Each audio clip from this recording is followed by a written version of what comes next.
maka Allah pun akan ingat Anda dalam setiap keadaan. Mau sekarang, diingat. Mau nanti, diingat. Mau kapanpun, sampai dengan kiamat, Allah pasti akan mengingat Anda. Dan kalau Allah sudah mengingat seorang hamba, maka selesailah semua kesulitan yang akan dialami oleh hamba itu. Kalau Anda rajin mendekat kepada Allah, maka ada tawaran dalam Al-Quran langsung. Apa manfaatnya? Kata Allah, ini perintah nih. Udhkuruni, berzikirlah Anda kepadaku, ingat saya. Azkurkum. Lihat persamaannya. Kata Allah, saya naikkan ke atas. Ya. Untuk sebagai adab, azkurkum. Maka aku pun akan ingat kepadamu. Allahu Akbar.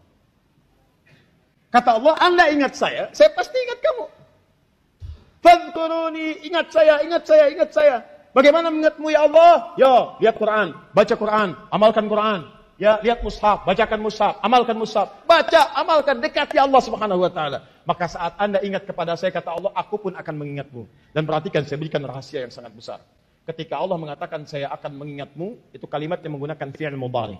Mudhari'. Lihat, adzkurkum. Bukan dzakartukum, tapi adzkurkum. Mudhari dalam bahasa Inggris punya 3 makna. Present, continuous, and future. Ya, present, sekarang. Continuous, dan future. Tuh, lihat baik-baik. Maka semakin Anda panjang berzikir kepada Allah, semakin banyak mendekat kepada Allah, maka Allah pun akan ingat Anda dalam setiap keadaan. Mau sekarang, diingat.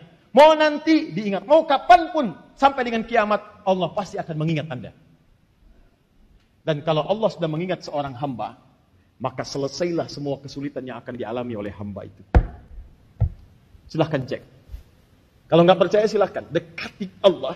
Begitu Anda dekat dengan Allah dan mengingatnya, maka Anda akan diingat oleh Allah dalam setiap level kehidupan Anda. Tapi itu bergantung pada aspek bagaimana kadar Anda ingat kepada Allah. Jadi kalau dibuat persamaan begini. Misalnya sama.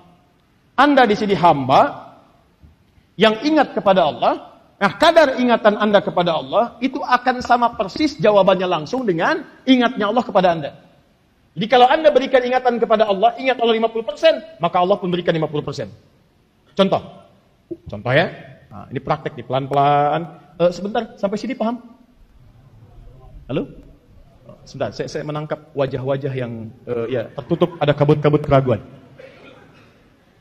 Al-Quran, Alkitab disebut dengan zikir. Di antara maknanya adalah bacaan dan tulisan itu harus mampu mendekatkan kita dengan Allah. Karena itu dijaga oleh Allah di setiap masa. Paham?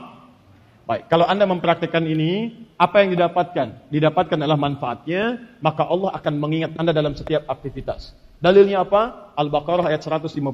Anda ingat kepada Allah, maka Allah pun akan mengingat Anda. Bagaimana cara mengingat Allah? Di antaranya berinteraksi dengan Al-Quran. Sampai sini paham? Sekarang kita ambil contoh. Sekarang perhatikan baik-baik. Saya ambil bagian ketiga, nanti setelah itu Anda akan paham kemana arah pembicaraan kami. Ustadz, saya ingin menjaga ingatan saya dan kedekatan saya dengan Allah. Saya ingin tingkatkan zikir kepada Allah. Dan di situ ada ayat-ayat Quran yang ingin saya bacakan. Kira-kira amalannya bagaimana?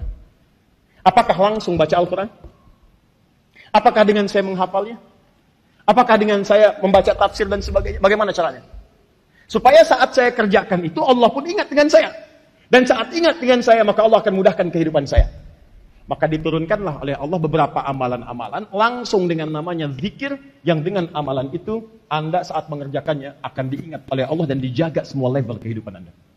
Amalan pertama, yang ringan-ringan, dan dipaksa oleh Allah untuk mengerjakan itu. Buka Quran surah ke-20, Quran surah ke-20, ayat ke-14.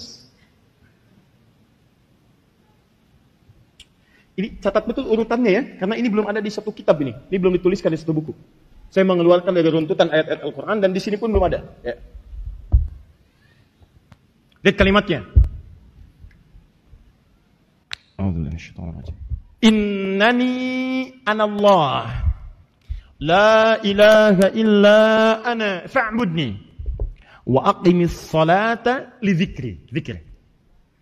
Innani anallah. Kata Allah, saya Allah. Allah perkenalkan dirinya. La ilaha illa ana. Tidak ada Tuhan yang layak disembah, dipertuhankan, diesakan kecuali saya. Fa'budni, sembah saya. Bagaimana cara menyembahmu ya Allah? Wa aqimis sholata li dzikri. Tunaikan salat sebagai zikir kepadaku. Tunaikan salat sebagai zikir kepadaku. Allahu Akbar. Salat disebut sebagai amalan zikir. Nah, sekarang saya tanya pada Anda, apakah saat salat kita membaca Al-Quran? Bahkan tidak sah dalam salat ketika ditunaikan Anda, apalagi dalam salat sendirian, ya awas hati-hati, atau berjamaah imamnya tidak membaca Al-Quran, tidak sah. Apa bacaannya? Al-Fatihah. Bismillahirrahmanirrahim. Alhamdulillahi Rabbil Alamin. Sampai dengan akhirnya waladhdallin. Al-Quran bukan? Al-Quran. Itu yang paling ringan. 17 kali kita bacakan tanpa henti. Silahkan cek. Bukankah salat yang wajib itu 17 rakaat? Bukankah setiap rakaatnya baca Al-Fatihah? Bukankah Al-Fatihah bagian dari Al-Quran? Jadi Allah perkenalkan yang singkat dulu. Jangan panjang-panjang dulu ya. Kata Allah, saya perkenalkan nih, kalau kamu amalkan